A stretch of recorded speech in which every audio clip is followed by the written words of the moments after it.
ഇന്ന് തന്നെ ഡൗൺലോഡ് ചെയ്യൂ. കാണൂ നിങ്ങളുടെ ഫേവറേറ്റ് ഷോസ്. നീ എന്താ ഇവരെ കണ്ടിട്ട് ഹായ് പോലും പറഞ്ഞില്ലല്ലോ. ഏയ്, അത്തരം ഫോർമാലിറ്റീസിന്റെ ഒന്നും ആവശ്യമില്ല. പിന്നെ പൃഥ്വിയും ദുർഗയൊന്നും അറിയാത്ത ആൾക്കാരല്ലല്ലോ. ഇവരൊക്കെ കോളേജ് മേറ്റ്സ് അല്ലേ?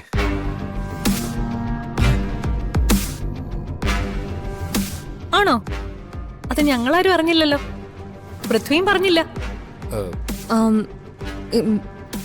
ഒരേ സമയത്ത് കോളേജിൽ ഉണ്ടായിരുന്നേ ഉള്ളൂ. ഞങ്ങൾ തമ്മിൽ വലിയ പരിചയമൊന്നും ഉണ്ടായിരുന്നില്ല.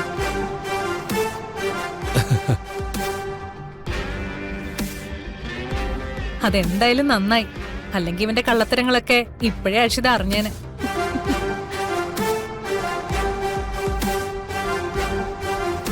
ഇവനെന്ത് കള്ളത്തരം ഉണ്ടാവാനാ? എന്റെ മോനെ ഒരു കുഴപ്പമുണ്ടാക്കില്ല, അല്ലേടാ? ആ, കഴിക്ക്.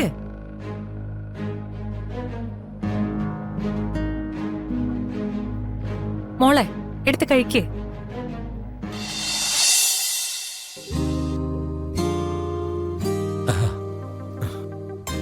ഞങ്ങൾ ഇറങ്ങട്ടെ? ആയിക്കോട്ടെ. നിങ്ങള് പോണ്ടാന്നാ മോള് പറയുന്നത്. ഇപ്പൊ പോയിട്ട് പിന്നെ വരാട്ടോ. അല്ലെങ്കിലും മോള് സ്കൂളിലേക്ക് വരുമല്ലോ, അപ്പൊ നമുക്ക് കാണാലോ. മോളെ കുറ്റം പറയാൻ പറ്റില്ല. നിങ്ങൾ വന്നിട്ട് പെട്ടെന്ന് ഇങ്ങനെ പോകുമ്പോ മോൾക്ക് മാത്രമല്ല എനിക്കും എന്തോ ഒരു സങ്കടം. പ്രിയപ്പെട്ട ആരോ അകന്നു പോകുന്ന പോലെ.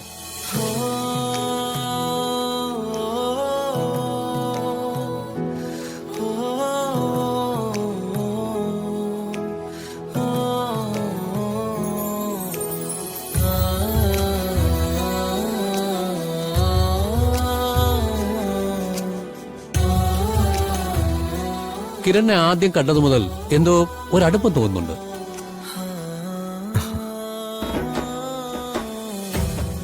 നിങ്ങൾ തമ്മില് എന്തെങ്കിലും പൂർവ്വബന്ധം ഉണ്ടാവും.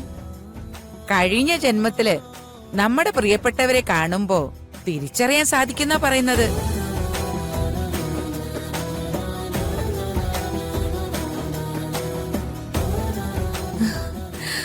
അതൊക്കെ വെറുതെ തോന്നല. എനിക്കതിലൊന്നും വിശ്വാസമില്ല. നിനക്ക് എന്തിനെങ്കിലും വിശ്വാസമുണ്ടോ? എല്ലാത്തിനും കുറ്റം കാണാനല്ലേ നിനക്കറിയൂ. നീ എന്താ പൃഥ്വിയൊന്നും മിണ്ടാ നിക്കുന്നേ?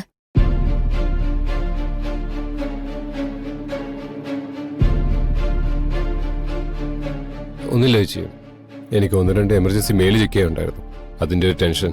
ഓക്കെ, എങ്കി പൃഥ്വി ചെല്ല്, വർക്ക് മുടക്കണ്ട. അല്ലേ ദുർഗേ? അതെ, ഞങ്ങളും ഇപ്പൊ ഇറങ്ങും.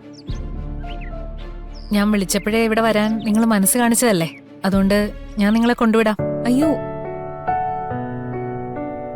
അത് നല്ല കാര്യാ. ഏയ് ചേച്ചി ബുദ്ധിമുട്ടണമെന്നില്ല, ഞങ്ങളെ പൊയ്ക്കോളാം. അതെന്താ, ഞാൻ വരുന്ന ഇഷ്ടമല്ലേ? അയ്യോ, അങ്ങനെയല്ല, ചേച്ചിക്ക് ഒരുപാട് തിരക്കാണുള്ളതല്ലേ, അതുകൊണ്ട് പറഞ്ഞതാ. ഒരു തിരക്കുമില്ല, എനിക്ക് എല്ലാവരെയും ഒന്ന് കാണുകയും ചെയ്യാലോ. ശരി, എന്നാ നമുക്കിറങ്ങിയാലോ? രണ്ടുപേരും വല്ലപ്പോഴും വരണേ. ആ. ഓക്കെ, ശരി.